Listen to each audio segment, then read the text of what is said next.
अस्सलाम viewers, welcome back on OPD online. मैं doctor summer Asif हूँ और आज आपके लिए जो टॉपिक लेकर आए हैं वो आपने सुना भी होगा, उसके बारे में शायद सोचा भी होगा। वो है दिल के स्टेंट्स। क्या आपके बारे इसके बारे में कभी सुना है? मुमकिन है कि आपको या आपके अजीज को कहा गया हो कभी कि जी स्टेंट्स पड़ गए हैं या पड़ने हैं या ऑपरेशन होना है, नहीं होना है। अक्सर हमारे लोग इसको स्टंट्स कहते हैं, इट्स वेरी क्यूट, मगर सही लफ्ज है स्टेंट्स। जो भी लफ्ज कहते हैं, स्टेंट्स जो है एक महंगी चीज की है, जरूरी चीज की है, बहुत इसमें भी है। इसी तरह से उसके बारे में सवाल भी बहुत है, डॉक्टर्स की मुख्तलिफ राय भी होती है, तो बहुत कंफ्यूजिंग है। इसीलिए आज हमने दावत दी है डॉक्टर शहजाद को। Welcome to OPD online. Thank you for coming to us and taking out the time. Thank you very much for invitation. अस्सलाम वालेकुम जी। डॉक्टर शहजाद, आज हमने आपको जो सहमत दी है वो स्टेंट्स के बारे में मालूमात हासिल करें। श्योर। मेरे अपनी फैमिली में ऐसे लोग हैं जिनको स्टेंट्स पड़े हुए हैं या पढ़ने हैं, और इतनी दफ़ा सुना है, कई दफ़ा मुझे कॉल आ जाती है कि जी बताइए कौन सा डालना है, डालना चाहिए नहीं डालना चाहिए। फिर मैं आपकी तरफ, तो इसलिए ये सवाल जो शुरू है कि भाई भला ये स्टेंट्स क्या है और ये कब डालने चाहिए? अच्छा जी, स्टेंट्स जो, क्योंकि मैं दिल का डॉक्टर हूँ, पहले हम स्टेंट्स बात करें। स्टेंट्स मुख्तलिफ किस्म के होते हैं और स्टेंट्स ज़रूरी नहीं है कि दिल की नालियों में डलें, लेकिन आज हम जो बात कर रहे हैं वो दिल की नालियों में डलने वाले स्टेंट्स के बारे में ही होगी। तो स्टेंट्स तो किसी भी नाली में डल सकते हैं, लाइक टांग की नाली में, बाजू की नाली में, इवन के गुर्दों की नालियों में। लेकिन आज जो हम बात करेंगे, यूजली जो हमारी पॉपुलेशन, पाकिस्तानी पॉपुलेशन है, उसमें ज़्यादातर कॉमन दिल का आर्जा बढ़ता जा रहा है डे बाई डे। तो जो कॉमन सवाल पूछा जाता है वो दिल की नालियों के बारे में ही पूछा जाता है कि उसमें स्टेंट डालने की क्या वजूहात हैं और क्यों डाले जाते हैं। एक्चुअली जो दिल का मर्ज है, एंजाइना या हार्ट अटैक, उसके लिए एंजियोग्राफी की जाती है पहले। उसके बाद डिसाइड होता है कि मरीज़ का इलाज किस तरह किया जा सकता है। तीन किस्म के तरीके इलाज हैं। या तो एंजियोग्राफी के बाद पेशेंट को तंगियाँ छोटी छोटी हैं तो उसमें हम स्टेंट डाले जा सकते हैं। तंगी बहुत ज़्यादा है या बहुत सारी जगहों पे है तो भी हम उसको बाईपास की तरफ जा सकते हैं। या फिर तंगी इतनी कम है कि ना स्टेंट की ज़रूरत है ना बाईपास की ज़रूरत है, तो उसको हम दवाइयों पे रखते हैं। या तंगियाँ बहुत ज़्यादा हैं कि ना स्टेंट डाले जा सके ना बाईपास हो सके, तो भी दवाइयों पे रखा जा सकता है उसको। पहले तो ये एक सवाल का जवाब दें कि ये कौन सी नालियां हैं जिनमें ये डाला जा रहा है? दिल की जब नाली में कहते हैं कि स्टेंट डाला जा रहा है, ये क्यों डालते हैं और ये कौन सी नाली है बेसिकली और ये एंजाइना से इसका क्या ताल्लुक है? और फिर तीसरी बात, आपने एंजियोग्राफी का भी जिक्र किया, जरा प्लीज इसको वाज़ेह करें। देखें जी, दिल का आर्जा जैसे दिल का अटैक या एंजाइना, दिल की दर्द को एंजाइना कहा जाता है। बेसिकली दिल की दर्द को, चेस्ट पेन जो दिल की होती है, जो कंफर्म हो जाए कि ये दिल की दर्द है, तो इसको एंजाइना कहा जाता है। और हार्ट अटैक जो होता है वो दिल की शरियानों, जो कि अल्लाह ताला ने ना दिल की शरियानें बनाई हुई हैं जो दिल के ऊपर ही ट्रैवल करती हैं बेसिकली। बाकी तमाम उस जितने भी अल्लाह ताला ने बनाए हैं वो, उनकी जो शरियानें हैं वो उनके अंदर होती हैं। जो दिल है अल्लाह ताला ने दिल के ऊपर रखी हुई हैं, दिल की ऊपर वाली सतह के ऊपर रखी होती हैं। वो शरियानें जब तंग होती हैं तो दिल के पट्टे जो उसको अटैक होता है और वो डैमेज होते हैं, उसको रोकने के लिए, उस तंगी को ख़त्म करने के लिए मुख्तलिफ तरीके का इलाज होते हैं। इसमें से एक स्टेंट है, बाईपास है या फिर दवाइयाँ हैं। तो दिल की एंजियोग्राफी एक टेस्ट है, जो कि एंजियोग्राफी का मतलब है, एंजियो मीन दिल की नालियाँ और ग्राफी मीन उनका स्कैन, कि दिल की नालियों की एंजियोग्राफी, उनका स्कैन करने को, देखने को कि वो उनका फ्लो कैसा है और कहाँ कहाँ पर तंगी है, उसको एंजियोग्राफी कहा जाता है। जो कि एंजाइना या दिल के अटैक के बाद किया जाता है। और उसमें तंगियाँ देखी जाती हैं कि कहाँ कहाँ पे है, उसका तरीका इलाज कैसे मुमकिन है और उसको कैसे कैसे हम क्या क्या तरीका इलाज ऑफर कर सकते हैं। उसमें से ही मैंने आपको बताया कि तीन ही तरीका इलाज होते हैं, स्टेंट्स, बाईपास या दवाई। ठीक, तो अगर अब एक आर्जा शुरू हो गया है, दिल में दर्द होता है, डॉक्टर ने कहा है कि दिल की शरियानें तंग पड़ गई हैं, अब अगर मशवरा ये आया है कि स्टेंट्स डालने हैं आप, तो सुना गया है कि इसकी भी किस्में हैं, बिल्कुल। तो पहले वो कौन से स्टेंट डालने चाहिए? पहले तो आपको बता दें कि स्टेंट्स होते क्या है बेसिकली। बिल्कुल। स्टेंट्स ये है जी कि स्टेंट्स एक छोटी सी छलनी नुमा मेटालिक एक डिवाइस होती है, जो कि तंगी से गुजार के, तंगी में रख के वो बलून उसके अंदर होता है, बलून फुलाया जाता है, वो जो मेटालिक छलनी है वो उस तंगी को खोल के दिल जो नालियों की दीवारों के साथ वो अटैच हो जाता है और तंगी ख़त्म होकर खुल जाती है, नाली खुल जाती है उससे, और उसके बाद वो वापस तंगी उस जगह पे नहीं आती आमतौर पे जब तक उसकी प्रॉपर केयर की जाए। तो स्टेंट एक मेटालिक छलनी नुमा डिवाइस है, वो दिल की नालियों में डाला जाता है दिल की तंगियों को खोलने के लिए, और ये मुख्तलिफ साइज़ और मुख्तलिफ कंपनियाँ बनाती हैं, मुख्तलिफ साइज़ चौड़ाई के लिहाज से भी, लंबाई के लिहाज से भी मुख्तलिफ कंपनीज बनाती हैं जो कि हमारे पास अवेलेबल हैं पाकिस्तान में।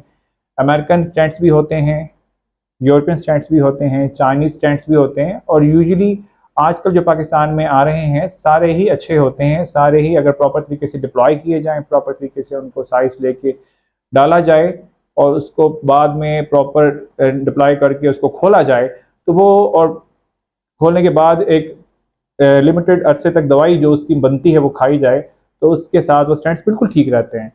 तो ये स्टेंट्स के बारे में हमारा जो ख्याल जो पूछा जाता है कि स्टेंट्स होते क्या हैं, तो स्टेंट्स एक डिवाइस का नाम है बेसिकली।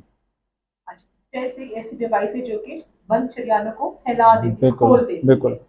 इसमें धात के मेटालिक है जी। ना? और भी क्या बेसिकली जो शुरू में स्टैंड्स आए वो स्टेनलेस स्टील के थे बेसिकली। अच्छा, अब जो आते हैं यूजुअली वो क्रोमियम कोबाल्ट के आते हैं, that is a better stand quality और बेटर मेटल के साथ आते हैं, और उसका जो बंद होने का चांस है रिलेटिवली कम होता है। अब इसकी किस्में अगर देखें तो दो किस्में होती हैं बेसिकली, एक होते हैं बेयर मेटल स्टैंड, एक होते हैं ड्रग एलुटिंग स्टैंड। जो बेयर मेटल स्टैंड होता है उसके ऊपर कोई ड्रग कोट नहीं हुई होती, और वो जस्ट एक मेटल डिवाइस होता है जो कि खुल जाता है और वो नालियों की दीवारों को अटैच हो जाता है, उसके ऊपर कोई दवाई नहीं लगी होती। जो ड्रग एलुटेड स्टैंड्स होते हैं होता तो वो मेटालिक ही है, लेकिन उसमें छोटी छोटी जैकेट डाली होती हैं, उसके ऊपर ड्रग कोट की होती है, जो कि एक लंबे अरसे तक जो है ना स्टैंड्स को खुला रहने में और नालियों के बहाव को, खून के बहाव को ठीक रखने में मदद देती हैं।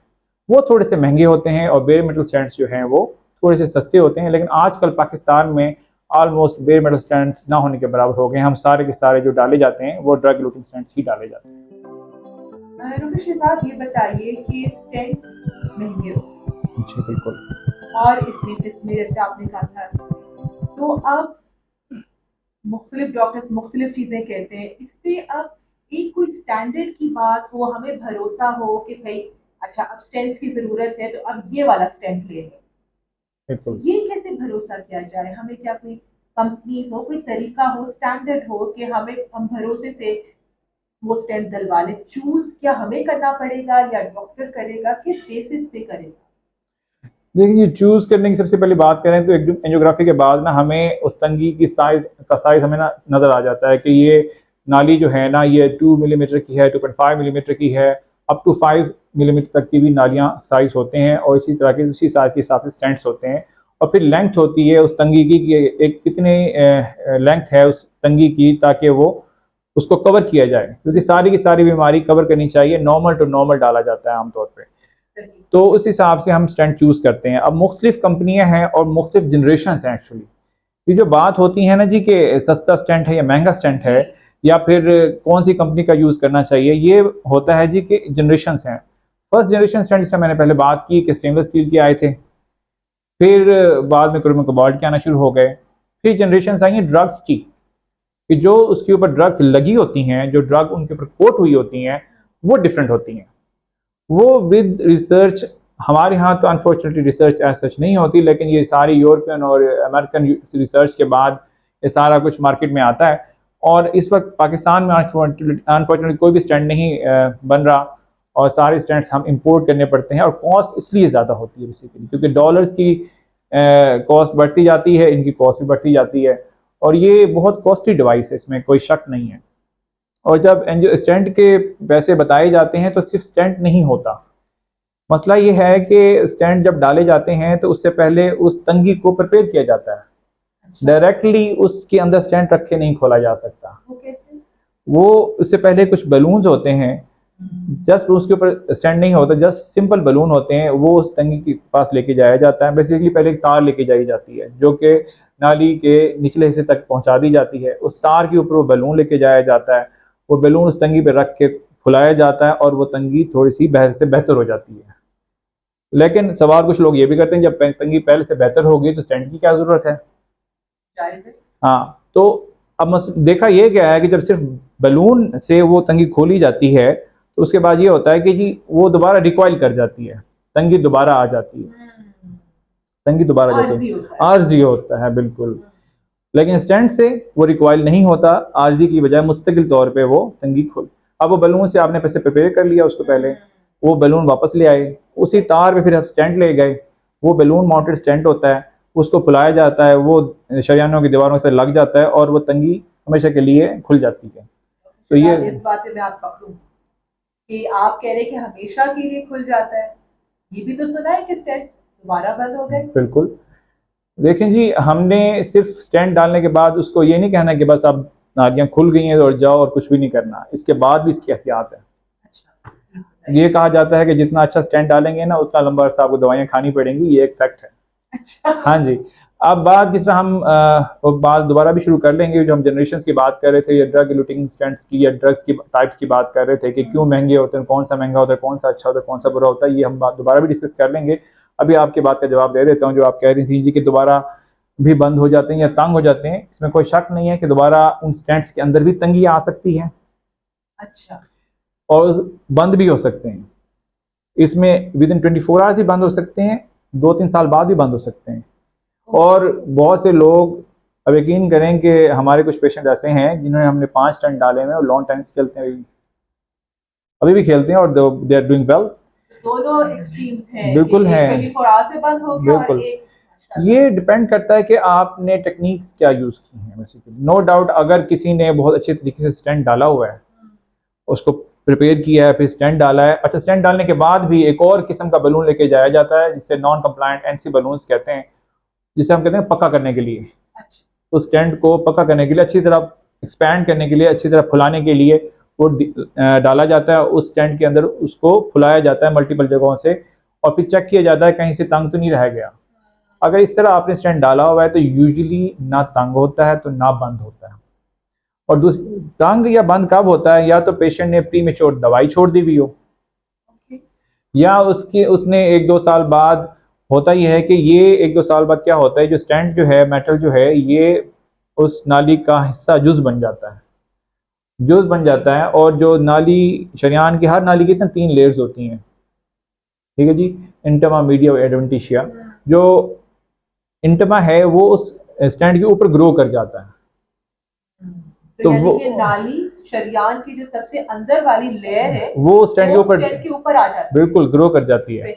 अब जब वो ग्रो कर जाती है फिर तो उसकी उस नाली जो अल्लाह ने बनाई हुई नाली में कोई फर्क ही नहीं रह जाता, सिवाय इसके कि उसके अंदर वाली लेयर में एक स्टेंट मौजूद। बिल्कुल। अब अगर वो बेहतियाती करता है खाने पीने की या दवाई छोड़ देता है तो उसी तरह उसको उतना ही रिस्क है जितना बाकी हिस्सों को रिस्क है नालियों के जिसमें स्टेंट नहीं डला हुआ। तो इसलिए बंद होता है आम तौर पे कि अगर आपकी थोड़ी सी फॉल्टी टेक्निक रह गई है या कोई अंडर एक्सपेंडेड रह गया, स्टेंट आपका पूरी तरह फूला नहीं, या फिर आपने दवाई जल्दी छोड़ दी है, या फिर आपका अपना डिजीज प्रोसेस इतना फास्ट है कि वो दोबारा से उसमें तंगी आ गई है उस जगह पे, तो दोबारा तंग भी हो सकती है स्टेंट वाली जगह और बंद भी हो सकते हैं। पता कैसे चलेगा कि दोबारा बंद हो गया या तंग हो गया? जो दिल के मरीज होते हैं इनकी जो दर्द होती है ना, स्टीरियोटाइप दर्द होती है। मैं हमेशा कहता रहता हूँ स्टीरियोटाइप दर्द का मतलब ये है कि जो एक दफ़ा दर्द हो गई दोबारा भी वैसी ही दर्द हो गई। अगर दोबारा तंगी आ गई है तो उसी तरह ही बिहेव करेगा पेशेंट जैसे कि पहली दफ़ा उसने एंजियोग्राफी कराने से पहले बिहेव किया था कि छाती में दर्द हुई तो छाती में दर्द होगी, जबड़े में दर्द हुई तो जबड़े में दर्द होगी, बाजू में दर्द हुई तो बाजू में दर्द होगी। वही साइन एंड सिम्टम आएंगे उसको और उसी तरह ही उसका इलाज दोबारा किया जाएगा। उसके ब्लड टेस्ट करवाए जाएंगे, ईसीजी कराई जाएगी, एको कराई जाएगी, फिर एंजियोग्राफी तक बात जाएगी और उसके बाद देखा जाएगा कि तंगियाँ कहाँ कहाँ पे हैं। जहाँ स्टेंट डाला गया है वहीं पे तंगी है या फिर किसी और नई जगह पे तंगी आ गई है। ये भी तो हो सकता है ना कि स्टेंट बंद ना हुआ हो और किसी नई जगह पे तंगी हो गई हो, क्योंकि 3 नालियाँ यूजुअली, किसी की 4 भी होती हैं, जो दिल की नालियाँ होती हैं यूजुअली 3 होती हैं, किसी की 4 भी होती हैं। तो स्टेंट तो आपने 1, 2 या तीनों जगह पे डाला भी हुआ है, तो और इतनी बड़ी लंबी लंबी नालियाँ होती हैं, किसी और जगह पे भी हो सकता है। तो वो दोबारा उसी प्रोसेस से गुजरेगा जो कि स्टेंट डालने से पहले ही गुजरा है, वो बंदा पेशेंट जो है ना गुजरा है। अच्छा ये बताइए डॉक्टर शहजाद, अगर एक दफा स्टेंट डल जाए तो क्या उसका रेगुलर स्टेंट का कोई चेकअप होता है कि हम कहें कि जी हमारा स्टेंट बिल्कुल ठीक है, या हम इंतजार करेंगे तकलीफ होने का कि फिर पता चलेगा कि बंद हो गया? नहीं नहीं, ऐसी कतन कोई चीज़ वैसे तो नहीं है, लेकिन यह है कि पेशेंट को हम यही रिक्वेस्ट करते रहते हैं कि बाकायदगी से दवाइयाँ खाएं और हमारे साथ रेगुलर फॉलोअप में रहें। यूजुअली हम बहुत फ्रीक्वेंट फॉलोअप नहीं रखते, हम फॉलोअप रखते हैं एवरी 3 मंथ्स का या एवरी 4 मंथ्स का, और अगर पेशेंट काफ़ी अर्से से ठीक रहता है हम एवरी 6 मंथ भी कर लेते हैं। तो उसमें यह है कि एवरी 3 मंथ हमारे साथ फॉलोअप में रहे, और उसका हम हर साल एक दफ़ा या हर 2 साल बाद एक एको भी कर लेते हैं। ईसीजी भी कभी अगर पेशेंट को हल्की फुल्की नॉन टिपिकल चेस्ट पेन भी हो, जिसमें यूजुअली जो पहले चेस्ट पेन हुई थी उस तरह के ना हो, किसी और तरह की दर्द हो रही, तो भी हम उसको पेशेंट को बेनिफिट ऑफ डाउट देते हुए हम उसकी ईसीजी करके देख लेते हैं कि खुदा ना खास्ता तो मसला तो नहीं आ रहा। बाकी चेस्ट पेन जिसका मैंने कहा कि ज़रूरी नहीं है कि उस स्टेंट की वजह से ही हो, दोबारा किसी और किसी नाली के किसी और हिस्से की वजह से यानी कि उसकी तंगी की वजह से भी हो सकती है। शहजाद, स्टेंट डलवाने के प्रोसीजर के दौरान या उसके बाद स्टेंट की वजह से कोई कॉम्प्लिकेशंस हो सकती है बंद होने के अलावा? बिल्कुल बिल्कुल। आजकल वैसे जो हम एज बीइंग कार्डियोलॉजिस्ट सबको मैं एडवाइस भी करूंगा कि पेशेंट को ना काउंसल जरूर किया करें फॉर रिस्क बेनिफिट रेशोज, कि इतना बेनिफिट है इस चीज़ का और कितना रिस्क है इस चीज़ का। लाइक अगर हम स्टेंट डलवाते हैं तो 1% रिस्क होता है, ये डॉक्यूमेंटेड रिस्क है। 100 में से एक पेशेंट को रिस्क होता है इस प्रोसीजर का सांस खराब होने का, धड़कन तेज होने का, गुर्दों पे असर आने का, क्योंकि इसमें हम डाई देते हैं वो नेफ्रोटॉक्सिक होती है, या खुदा न खास्ता डेथ का भी 1% रिस्क होता है, और ये वर्ल्ड वाइड रिस्क है। अल्लाह का शुक्र है एज बिंग पाकिस्तानी कार्डियोलॉजिस्ट हम ये फ़ख्र से भी कहते हैं कि हमारा रिस्क है ना 1% नहीं है, इससे बहुत कम है। और अल्लाह का शुक्र है कि हमारे पास कोई डाटा नहीं है अनफॉर्चुनेटली, लेकिन हम कह सकते हैं कि हमारा रिस्क जो है ना इससे कम है। लेकिन फिर भी हम जब पेशेंट को एक्सप्लेन या काउंसिल कर रहे होते हैं तो हम बताते हैं कि 1% रिस्क है। एंजियोग्राफी का 0.1% रिस्क होता है, और एंजियोप्लास्टी अच्छा इस प्रोसीजर को एंजियोप्लास्टी कहते हैं, ये भी बताना ज़रूरी था। और एंजियोप्लास्टी का जो रिस्क है वो 1% होता है। तो शहजाद, बहुत शुक्रिया, आपने इतना सब कुछ बताया। एक चीज सवाल मेरा और है कि एक मैंने सुना है कि ऑप्शन दी गई कि या स्टेंट डलवा दें या ऑपरेशन करवा लें, जी ये मतलब है कि ये क्या ऑपरेशन करना इसका रद्द बदल है, और क्या ये पेशेंट को भी तक पता होता है, इसमें ये क्या है? इसमें जी नो डाउट पेशेंट को जो ऑप्शन दी जाती है तो जाहिर है कि एट द एंड पेशेंट या पेशेंट के अटेंडेंट से ही फैसला करना होता है। उसमें दोनों ऑप्शन दी जाती हैं, और हम लोग यूजुअली गाइडलाइंस फॉलो करते हैं। गाइडलाइंस अमेरिकन हार्ट एसोसिएशन या यूरोपियन सोसाइटी ऑफ कार्डियोलॉजी ही जो देती है, हम एज बिंग पाकिस्तानी उन दोनों को ही फॉलो करते हैं। और उसके मुताबिक पेशेंट की एनाटमी जो एंजियोग्राफी पे डिफाइन हुई होती है कि जी ये एंजियोग्राफी पे इस तरह की नालियाँ आई हैं, यहाँ यहाँ तंगी आई है, और इस उन गाइडलाइंस के मुताबिक ये इसका तरीका इलाज है। मुख्तलिफ जगहों पे तंगी अगर हो, लाइक कि शुरू से ही तंग हो नालियाँ जहाँ से वो शुरू हो रही हैं, तो उसमें जो बेस्ट तरीका इलाज है, या फिर दिल कमज़ोर भी साथ साथ है तो बेस्ट तरीका इलाज उसका बाईपास है।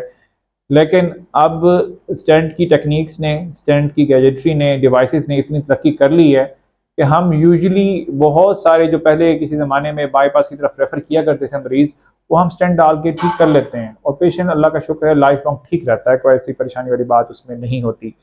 लेकिन एट द एंड हम गाइडलाइंस के मुताबिक पेशेंट को बता ज़रूर देते हैं कि ये नालियों की एनाटमी ऐसी है, ये आपकी तंगियाँ हैं, इसके मुताबिक बाईपास भी हो सकता है, स्टेंट भी डाले जा सकते हैं, और ये पेशेंट ने चूज़ करना है क्या करना है उसमें। कुछ चीज़ें होती हैं जिसमें स्ट्रेट अवे आपका डिसीजन होता है जी कि इसमें तो जी स्टेंट नहीं डाल सकते, वो तो हम कह देते हैं जी बाईपास करवा लें। कुछ होते हैं जिसमें बाईपास की जरूरत ही नहीं होती, लाइक फोकल सा डीएन है छोटा सा, उसको आप स्टेंट डाल के खोल सकते हैं, तो उसमें आप स्टेंट डाल दें, उसमें बाईपास सर्जन भी नहीं करेगा, वो कहेगा कि हमें इधर भेजा ही क्यों है आपने, एक स्टेंट डाल दें।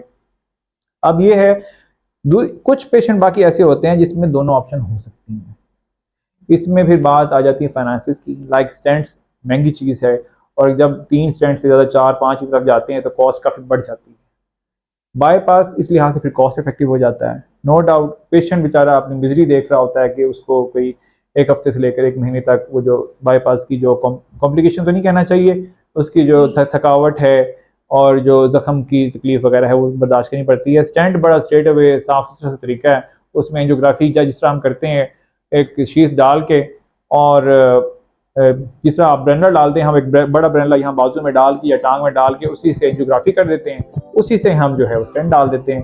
कोई बेहोश नहीं करते, कोई कट नहीं लगता।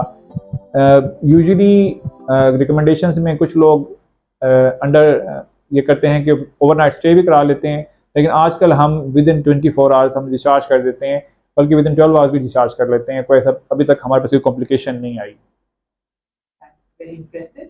अच्छा ये बताइए डॉक्टर साहब, ये सारी चीजों को देखते हुए एक मैसेज जो आप हमारे ब्लड प्रेशर या कोलेस्ट्रॉल के मरीज या शुगर के मरीजों को आप देना चाहें, ताकि वो इन चीजों की तरफ उन्हें सोचना भी ना पड़े कि एंजियोग्राफी या प्लास्टी या बाईपास की तरफ जाना पड़े, क्या हमारे मरीजों को आप बताएं? एहतियात पूछना चाह रही हैं आप? जी अब कार्डियोलॉजिस्ट से एहतियात नहीं पूछनी चाहिए, क्योंकि कार्डियोलॉजिस्ट से एहतियात पूछेंगे तो सारी चीज़ें बंद कर देगा ना वैसे। तो मैंने एक छोटी सी जो है वो एक तकरीब नुमा मैंने रटी हुई है, वही बोल देता हूँ मैं। तो उसके साथ फिर आप जैसे देख लीजिएगा। बड़ा गोश्त छोटा गोश्त हम मना करते हैं कि बड़ा गोश्त छोटा गोश्त नहीं खाना। मछली खाएं, मुर्गी खाएं पकी हुई, तली हुई कोई चीज़ नहीं खानी।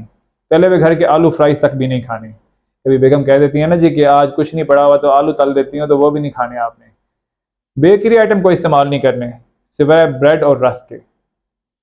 दूध 1 कप जितना मलाई छलनी से छान के पीना चाहें तो पी सकते हैं। मक्खन मलाई हराम है, ये मैं कहता हूँ, हराम वैसे नहीं है लेकिन ना खाएं तो बेहतर है।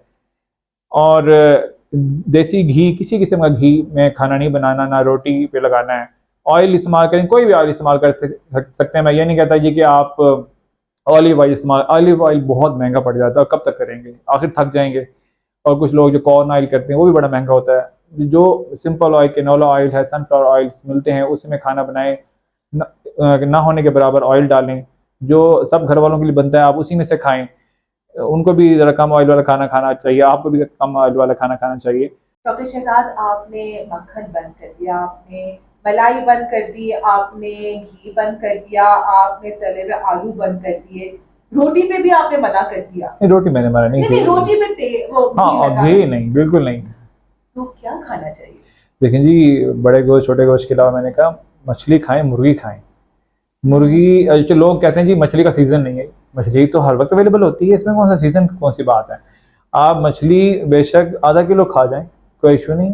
अच्छा। हाँ, पकी हुई, भुनी हुई, तली हुई नहीं, ग्रिल्ड जिसे आप कहते हैं ना, वो आप खा जाएं, हमें कोई एतराज़ नहीं है। रोज़ चिकन खा लें। और ये जो बड़ा गोश्त छोटा गोश्त बंद होना है ना, ये कोई हराम थोड़ी ना है। ये आप महीने में एक आध दफ़ा 1-2 बोटियों के साथ खा सकते हैं, कोई ऐसा इशू नहीं है। चिकन खा सकते हैं, और जैसे मैंने कहा कि महीने में एक आध दफ़ा आप मटन या बीफ 1-2 पीसेस, छोटे पीसेस के साथ सालन खा सकते हैं, तो हराम नहीं है। बाकी सब्जियां हैं, दालें हैं, इतनी ज़्यादा सब्जी हैं, कोई सब्ज़ी मना नहीं है, कोई दालें मना नहीं है, आपको आप खाएं। चावल मना नहीं है, लेकिन पेट भर के खाना कोई भी नहीं खाना आपने। डॉक्टर शहजाद, मुझे गोश्त से याद आया कि जब मैं छोटी डॉक्टर थी और इमरजेंसी मेरी ड्यूटीज होती थी, तो जरूर बड़ी ईद पे लोग खा खा के इमरजेंसी में आते थे और उनमें से अच्छे खासों को दिल का अटैक होना। बिल्कुल ऐसे ही है। तो ये डायरेक्टली लिंक होता है। लेकिन जो रेड मीट है ना जी, रेड मीट में ना कोलेस्ट्रॉल ज़्यादा है, फैट्स ज़्यादा हैं, तो चर्बी निकाल के रेड मीट ऐसे इसके अंदर ही है। और जो लोग, कुछ लोग कहते हैं जी देसी मुर्गी खा लें, जी वो भी रेड मीट है। देसी मुर्गी रेड मीट है, बिल्कुल, वो आप नहीं खा सकते।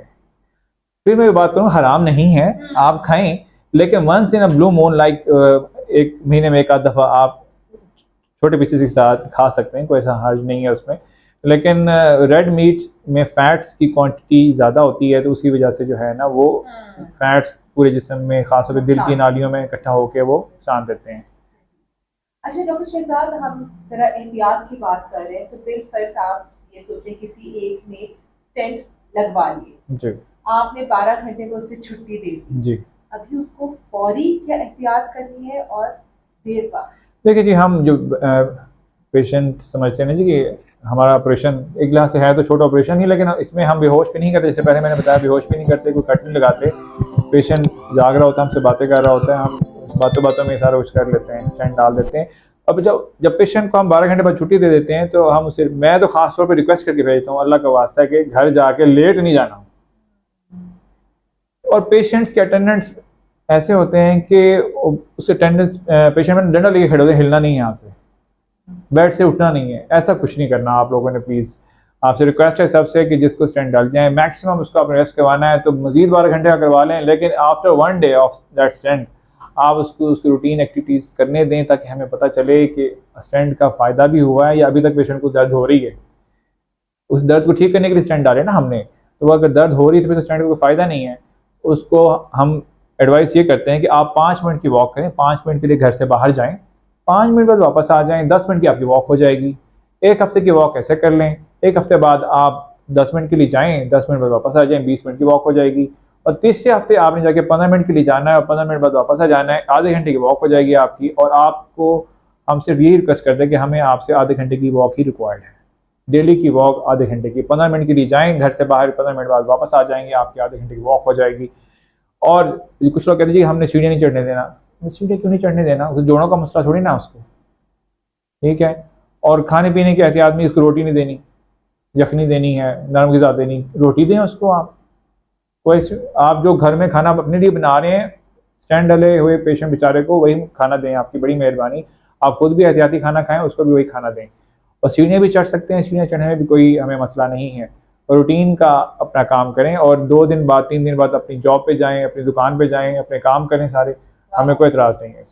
और यही तो फ़र्क है कि हम क्यों ऑप्शन देते हैं कि बाईपास करा लो या स्टेंट डलवा लो। बड़ा फर्क है। अब स्टेंट में और बाईपास में फिर फ़र्क तो यही है कि बाईपास का पेशेंट बेचारा 1 महीने के लिए तो कहीं नहीं गया ना कि घर ही बैठा रहेगा या एहतियात करेगा, और स्टेंट वाला पेशेंट तीसरे दिन काम पे जा रहा होता है।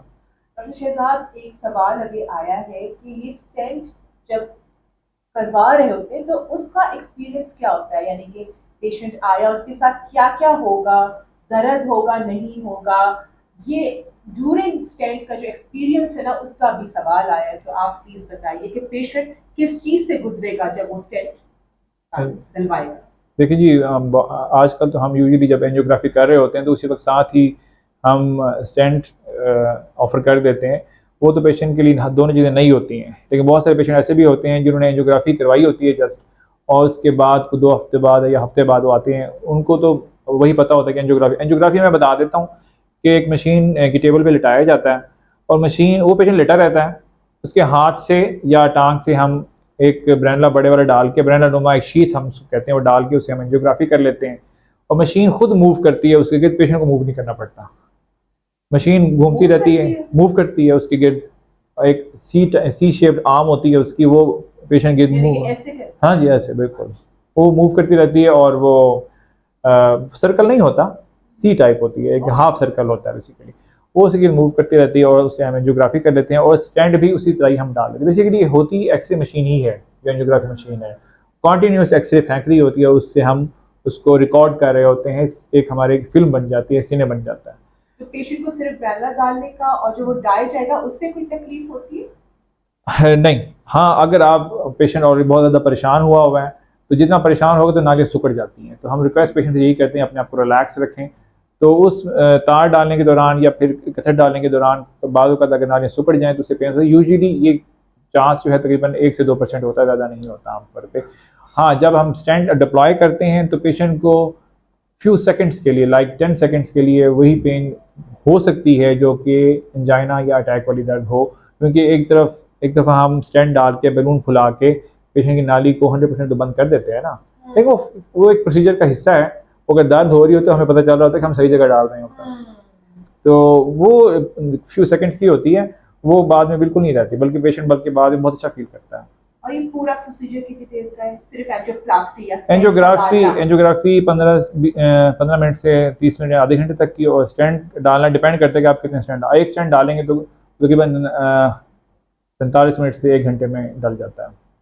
एक स्टेंट, और फिर इसी तरह से 15 मिनट के हिसाब से एक और स्टेंट डालें, मतलब कि अगर 4 स्टेंट डालने हैं तो आप 1.5 घंटे में आराम से, 1.5 घंटे से 2 घंटे में आराम से फ्री हो जाते हैं मैक्सिमम, और मिनिमम आप 4 स्टेंट आधे घंटे में भी डाल सकते हैं, कोई ऐसा इशू नहीं है। हाँ, ये डिपेंड करता है कि एनाटमी कैसी है, एनाटमी क्या है, हाँ, कौन सा डालना है, तंगी कितनी है, ये इस पर डिपेंड करता है। बिल्कुल सही। अच्छा, एक जो सवाल आखिरी अभी आया है वो है दोबारा कीमत के बारे में कि भला स्टेंट्स इतने महंगे क्यों हैं? नो डाउट जी, जब पैसे स्टैंड के बारे में कहा जाता है, और ये मैं बताना इसलिए भी चाहूँगा कि पेशेंट्स बेचारों को लग रहा होता है कि डॉक्टर ने या कार्डियोलॉजिस्ट ने इतने पैसे मांग लिए हमसे, अपनी सारी अपनी जेब में डाल ली। आपको ये बताना चाहूँगा, ये जो सारी गैजेटरी आती है सारी इंपोर्टेड होती है। पाकिस्तान में जो भी सामान उसमें इस्तेमाल होता है, शीट्स से लेकर तार, कैथेटर, बलून, स्टेंट और उसको फुलाने के डिवाइसेस होते हैं, हमारे इन्फ्लेशन डिवाइस कहते हैं उसको हम, और इसके अलावा मुख्तलिफ कनेक्टिंग तारें होती हैं और पाइप्स होते हैं, सारी इंपोर्टेड होती हैं। पाकिस्तान में कुछ भी नहीं बनता अनफॉर्चुनेटली, और सारे बाहर से मंगवाई जाती हैं। डॉलर्स के रेट बढ़ते कम होते रहते हैं, उनके रेट्स भी बढ़ते कम होते रहते हैं, अभी तो बढ़ ही रहे हैं हमेशा से। तो सारी गैजेटरी डॉलर्स में आती है और वो बहुत कॉस्टली होते हैं, सिर्फ स्टैंड की कीमत नहीं होती। स्टैंड की कीमत जो पाकिस्तान में सबसे अच्छा अवेलेबल है, जो दुनिया में सबसे अच्छा अवेलेबल पाकिस्तान में भी अवेलेबल है, तो इसकी कॉस्ट तो 1,10,000 रुपये तक की होती है। लेकिन कॉस्ट बताना हमारा मकसद नहीं है आज का, लेकिन बलून है, 2 बलून कम से कम चाहिए होते हैं एक स्टैंड के लिए, एक कम से कम वायर चाहिए होती है, बाद 2 वायरें में ली जाती हैं, एक गाइडर ली जाता है जिससे गुजार के जाना होता है, उस गाइडर को लेके जाने के लिए वायर चाहिए। तो मुख्तलिफ चीज़ें मिल मिला के जो एट द एंड गैजेटरी की कॉस्ट है वो बहुत ज़्यादा पड़ जाती है, बहुत ज़्यादा, लाखों में सिर्फ गैजेटरी की कॉस्ट पड़ जाती है। और फिर बाद में जाके मशीन के चार्जेस हैं, मशीन हॉस्पिटल में लगाई होती है उसके चार्जेस हैं, हॉस्पिटल स्टे करा रहा होता है उसके चार्जेस होते हैं, और बाद में जाके जो है ना वो कुछ डॉक्टर की फीस भी होती है ऑब्वियसली उसमें। तो मिल मिला के ये चार्जेस ज़्यादा लगते हैं, लेकिन इसमें ज़्यादा नहीं होता। बहुत बहुत शुक्रिया, मैंने भी बहुत सीखा। उम्मीद है आपके जो सवाल थे उनके जवाब आपको मिले होंगे। काफी लंबा वीडियो हो गया है, उम्मीद है आपने इसको पसंद किया होगा, इससे सीखा होगा, और उम्मीद है आपको और आपके लवाकिन को इससे फायदा हुआ होगा। डॉक्टर शहजाद को और मुझे, डॉक्टर समर को, अब तक के लिए ओपीडी ऑनलाइन के प्लेटफॉर्म से इजाजत दीजिए। अपना बहुत सारा ख्याल रखें। अल्लाह हाफ़िज़। और आपका कोई सवाल हो ओपीडी ऑनलाइन के चैनल से, आप कमेंट सेक्शन में पूछ सकते हैं, हम इसका टाइमली जवाब देने की पूरी कोशिश करेंगे। Thank you.